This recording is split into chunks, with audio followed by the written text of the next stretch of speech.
කොනිචිවා මින්නගෙන් කිදෙස්කා මම අච්චිනි. මං හිතනවා ඔයගොල්ලෝ මං ගැන දන්නවා කියලා.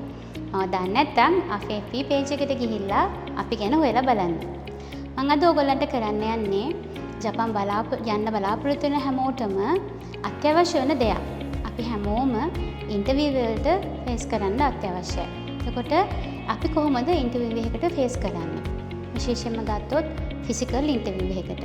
ඔයගොල්ලෝ සමහරක් වෙලාවට ඔන්ලයින් ඉන්ටර්විව් වලට ෆේස් කරනවා. ඒ වගේම ෆිසිකල් ඉන්ටර්විව් වලටත් ෆේස් කරනවා. එතකොට ජපන් විදිහට ඒගොල්ලන්ගේ ඉන්ටර්විව් වලට ෆේස් කරන විදිහ ඔයගොල්ලන්ට වැදගත් වෙනවා. මොකද ජපන් ජාතිකයන් කියලා කියන්නේ ඔයගොල්ලන්ගේ පළවෙනිම ඉම්ප්‍රෙෂන් එක ඒගොල්ලන්ට ගොඩාක් වැදගත්. පළවෙනි තැන ඔයගොල්ලෝ නැති කරගත්තොත් ඔයගොල්ලන්ට ඉදිරියට ඔයගොල්ලෝ කියත් ඔයගොල්ලන්ට ඒ පළවෙනි ඉම්ප්‍රෙෂන් එක නිසා ප්‍රශ්න ඇති වෙන්න තියෙන ප්‍රමාණය වැඩි. නමුත් ජපන් ජාතිකයන්ට මුලින්දම ඔයගොල්ලෝ හරි විදිහට ඉන්නවා නම් ඒගොල්ලෝ හරි හොඳ කට්ටියක් ඔයගොල්ලන් ලස්සනට ඔයගොල්ලන්ගේ අනාගතය හදාගන්න පුළුවන්. ඉතින් අපි අද බලමු කොහොමද ඉන්ටර්විව් එකකදී ඔයගොල්ලෝ ඉන්ටර්විව් එකේ ඉඳගන්නේ කොහොමද? කොහොමද ඉන්ටර්විව් කරන කෙනත් එක්ක ඔයගොල්ලන්ගේ කන්ටැක්ට් තියාගන්නේ කියලා. අපි මේ වගේ ඉන්ටර්විව් එකක ප්‍රොසෙස් මම ඔයගොල්ලන්ට කොටස් වශයෙන් කියලා දෙන්න බලාපොරොත්තු වෙනවා.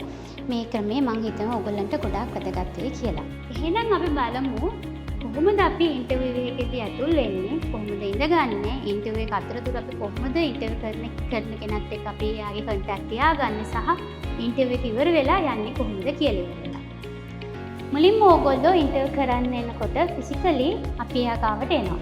මේ ඉන්නේ මගේ ඉන්ටර්විව් කරන කෙනා. මෙයා ආවේ ජපානයේ ඕස්කෝ එකේ තමයි මෙයා වැඩ කරන්නේ. අපි මුලින්ම ඉන්ටර්විව් කරන්න ආවහම අපි ඉස්සලාම් කරන්න ඕනේ අපි එයාට ආචාර කරන්න ඕනේ.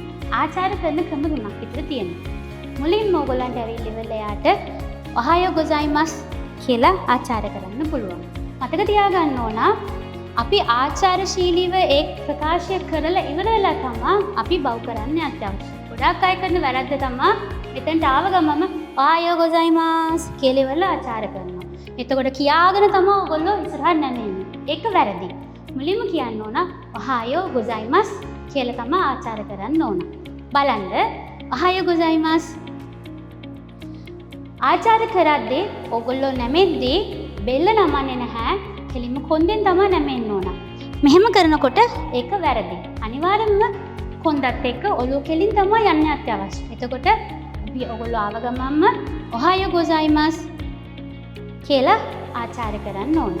තව ක්‍රමයක් තමයි ඔයගොල්ලෝ දවල් වරුවට ආචාර කරන්න යනවා නම් කොහොමද කරන්නේ? කොනිචිවා කියලා ආචාර කරන්න ඕන.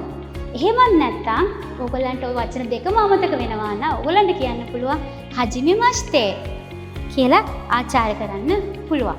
ඒතර මේ ක්‍රම තුනම ඕගොල්ලන්ට භාවිතා කරන්න පුළුවන්. මතක තියාගන්න එකම එක තමයි අපි ආචාරශීලී වචනේ කියලා ඉවර වෙලා තමයි අපි එයාට ආචාර කරන්නේ. තව එකක් තමයි අපි ආචාර කරද්දී අපි පොඩි හිනාවක් දෙන්න ඕන. එකපාරටම බය වෙලා වගේ ඔයයෝ ගොසයිමස් කිව්වොත් වැරදි. එයාත් බය වෙන්න පුළුවන් මෙයාට මොකද මේ වෙලා තියෙන්නේ කියලා. ඒත් ඔයගොල්ලෝ හැමතිස්සෙම ආචාර කරද්දී හොඳට hina වෙලා ඔහායෝ ගොසයිමස් කියලා hina වෙන්න ඕන. එහෙම නැත්නම් හජිමෙ මස්තේ නැත්නම් කොනිචිවා කියලා ආචාර කරන්න අත්‍යවශ්‍යයි. මං හිතන්නේ මෙතන නිකන් ඔයගොල්ලන්ට තේරුණා කියලා හිතනවා. ඊට පස්සේ ඔයගොල්ලෝ එයා කියනවා අපිට ඉඳ ගන්න කියලා. ඉඳ ගන්න කිව්වහම එයාගේ පුටුව මේ විදිහට තියෙන්න පුළුවන්. ඒතර එකපාරටම ඇවිල්ලා ඉවර වෙලා අපි මෙහෙම ඇද්දොත් ඒක වැරදි. ඒක අපි කියනවා ශිත්සුරේ කියලා කියනවා. ඉස්සරහට තියෙන පුටුව අපි කරන්න ඕනේ මේ පුටුවේ තියෙන කට්ටන් දෙකෙන් අල්ලලා පිටිපස්සට උස්සලා හිමිට ගන්න ඕන. පුටුව බරයි නම් චුට්ටක් උස්සලා ගත්තට ප්‍රශ්නයක් නැහැ. ඊට පස්සේ අපි ඉඳ ගන්නත් අවශ්‍යයි මෙන්න මේ ආකාරයට. ඉඳ ගන්නකොට අනිවාර්යයෙන්ම පුටුවේ භාගයක් තමයි ඉඳ ගන්න ඕන. මෙහෙම ඉඳගත්තොත් වැරදි. අපි ඉඳ ගන්න ඕන පුටුවෙන් භාගයක්. මං හිතන්නේ ඔයගොල්ලන්ට සමහරක් වීඩියෝ බලද්දී මේව දැක ගන්න හම්බ වේවි. පුටුවෙන් භාගෙ ඉඳගෙන ගැහණු ළමයෙක් නම් කකුල් දෙක ලං කරලා අත් දෙක මේ විදිහට ඔයගොල්ලන් කකුල් දෙක උඩ තියාගන්න අත්‍යවශ්‍යයි. පිරිමි ළමයෙක් නම් කකුල් දෙක ඈත් කරලා අත් දෙක කකුල් දෙකට උඩින් තියාගන්න අත්‍යවශ්‍යයි. මං හිතන්නේ එතන නිකන් තේරුණා. අපි දැන් බලමු කොහොමද අපි ඉන්ටර්විව් කරන කෙනත් එක්ක කන්ටැක්ට් තියාගන්නේ කොහොමද කියලා. ඔයගොල්ලෝ පුටුවෙන් භාගයක් ඉඳගත්තා. හැබැයි ඒ වගේම ඔයගොල්ලන්ගේ කොන්ද කෙලින් තියෙන්න අත්‍යවශ්‍යයි. අත් දෙක කකුල් දෙක උඩ පිරිමි ළමෙක් නම් නැත්නම් ගිහා ළමෙක් නම් අත් දෙක එකතු කරලා ඔය කකුල් දෙක උඩ තියාගන්න ඕන. ඊට පස්සේ අපි යාගේ ඇස් දෙක දිහා බලාගෙන හෝ කට දිහා බලාගෙන ඉන්ටර්විව් කරන්න අත්‍යවශ්‍යයි. මම මෙතන පොඩි ට්‍රික් එකක් ඔයගොල්ලන්ට කියලා දෙන්නම්. ඔයගොල්ලෝ ඇස් දෙක දිහා බලාගෙන කතා කරන්න බැරි නම් ඉමීට හොරෙන් ඈ කට දිහා බලාගෙන කතා කරන්නත් පුළුවන්. කට දිහා බලාගෙන කතා කිරීමේ පොඩි මේකක් තියෙනවා. මොකද ඔයගොල්ලන්ට ඇහෙන දේ තේරෙන්නේ නැත්නම් කටින් ප්‍රකාශය කට තොල වෙනස් වෙද්දී ඔයගොල්ලන්ට ඇහෙන දේත් එක්ක එයා කියන එයාගේ තොල වෙනස් වෙන විදිහට සමහරක් වෙලාවට සමහරක් වචන තේරුම් ගැනීමේ හැකියාව තියෙනවා. ඒ නිසා හැම වෙලෙම ඕගොල්ලෝ ඉන්ටර්විව් කරද්දී එයාගේ ඇස් දෙක දිහා බලන්න. එහෙමත් නැත්නම් එයාගේ කට දිහා බලන්න. මේ කට දිහා බලනවා කියලා මෙහෙම බලන්න යන්න එපා. එයා දැනගන්න ඕන මගේ ඇස් දෙකද කටද බලාගෙන ඉන්නේ කියන එක එයාට හොයාගන්න බැරි මට්ටමින් ඕගොල්ලෝ එයා දිහා බලාගෙන ඉන්න ඕන. එතකොට ඕගොල්ලන්ගේ පොසිෂන් එක දැන් මේ මං ඉන්නවා වගේ කොන්ද කෙලින් කරලා පපුව ඉස්සරහට දාලා ලස්සනට ඕගොල්ලෝ ඉන්න ඕන. හැම වෙලේම ඉන්ටර්විව් කරද්දී පොඩි හිනාවක් තියෙන්න අත්‍යවශ්‍යයි. ඔයගොල්ලෝ තරහින් වගේ බය වෙලා වගේ හිටියොත් ඉන්ටර්විව් කරන කෙනත් එකපාරට බය වෙයි. ඇයි මෙයා මේ විදිහට ඉන්නේ කියලා. ඒකට සමහරක් වෙලාවට ඉන්ටර්විව් පාස් නොවෙන්නත් එක හේතුවක් වෙන්න පුළුවන්. ඒ නිසා හැම වෙලේම පුංචි හිනාවකින් හැම වෙලේම හිනාවකින් ඉන්න වැදගත් වෙනවා. මං හිතන්නේ එතන නිකන් ඔයගොල්ලන්ට තේරෙනවා. අනිත් එක තමයි ඔයගොල්ලෝ ඉන්ටර්විව් කරද්දී අනිවාර්යයෙන්ම සුදු ෂර්ට් එකක්, පිටින් ළමෙක් නම් නැත්නම් ගහන් ළමෙක් නම් සුදු බ්ලවුස් එකක්. ගහන් ළමෙක් නම් හැම වෙලේම කොණ්ඩේ එකක්. ඒගොල්ලන්ගේ තියෙන ඒ ක්වොලිටි එකට කොණ්ඩේ මෙහෙම එකක් බැඳලා පොඩි ලයිට් ලිප්ස්ටික් එකක්. තද රතු පාට වගේ නැතුව ලයිට් ලිප්ස්ටික් එකක්, ලයිට් මේකප් එකක් දාගෙන ඉන්නත් අවශ්‍යයි. මොකද ජපනීස් අය කියන කට්ටිය ෆස්ට් ඉම්ප්‍රෙෂන් එකෙන්ම අපව මනින්න බලන කට්ටිය. පළවෙනි පාරම ඕගොල්ලෝ ප්‍රශ්නයක් ඇති කරගත්තොත් ඕගොල්ලන්ගේ ඉම්ප්‍රෙෂන් එක වැරදුනොත් එහෙම ඕගොල්ලෝ වීසා එක ඇවිල්ලා පාසල හෙට ගියත් ඒගොල්ලන්ට ඒ මතකයේ තියෙනවා. මෙයා මේ වගේ කෙනෙක්නේ කියලා ඒවන සමහරක් වෙලාවට හිතන්න ඉඩ තියෙනවා. ඒ නිසා පළවෙනිම ඕගොල්ලෝ දකින ඉම්ප්‍රෙෂන් එක ගොඩාක්ම වැදගත්. අපි බලමු කොහොමද අපි ඉන්ටර්විව් කරන කෙනත් එක්ක අපේ කන්ටැක්ට් එක තියාගන්න හොඳට ඉන්ටර්විව් කරන්න කියලා. ඔයගොල්ලෝ බලන්න මගේ ඉම්ප්‍රෙෂන් කොයි වගේද කියලා.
අවසානයේ ඉන්ටර්විව් එක ඉවර කරලා අනිවාර්යයෙන්ම කිය යුතු වචන දෙකක් තියෙනවා.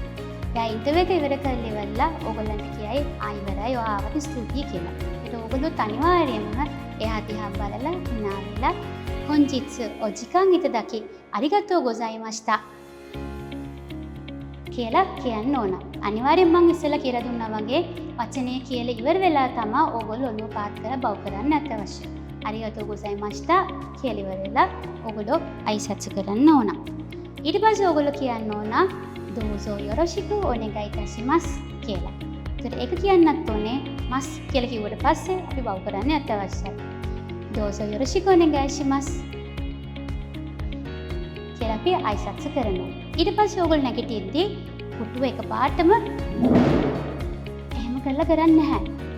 ඉඳගෙන ඉන්නකොටම පුටුව උස්සලා පිටිපස්සට තියලා මීට නැගිටින්නත් අවශ්‍යයි. ඊට පස්සේ ඕගොල්ලෝ නැගිටිට පස්සේ පුටුව දෙපැත්තෙන් අල්ලලා හිමීට උස්සලා ඇතුළට තියන්නත් අවශ්‍යයි. එතකොට බලන්න ඇයි කකුල එහෙම වදිනද කියලා ගොඩක් ඇතුළට දාන්නත් අවශ්‍ය නැහැ. නමුත් අපි මැනර්ස් කියන දේ ඒගොල්ලන්ට පෙන්වන්න ඕන. පිටිපස්සට දාලා ඕගොල්ලෝ ඉවර කරාට පස්සේ එයා දිහා බලලා පොඩ්ඩක් hina වෙලා අරිගතෝ ගොසයිමාස් සිස්සුරේ ඉතාෂිමාස් කියලා බව් කරලා ඔයගොල්ලෝ හැරිලා යන්නත් අවශ්‍යයි. මං හිතන්නේ ඔයගොල්ලන්ට තේරුණා අපි කොහොමද ඉස්සෙල්ලාම ඉන්ටර්විව් එකකට ෆේස් කරන්න කියලා ඉවර වෙලා. එතකොට මම මේ ඉගැන්නුවේ ඔයගොල්ලන්ට ෆිසිකලි ඉන්ටර්විව් එකක් කරන විදිහ. අපි බලමු ඔන්ලයින් ඉන්ටර්විව් එකක් කොහොමද කරන්න කියලා.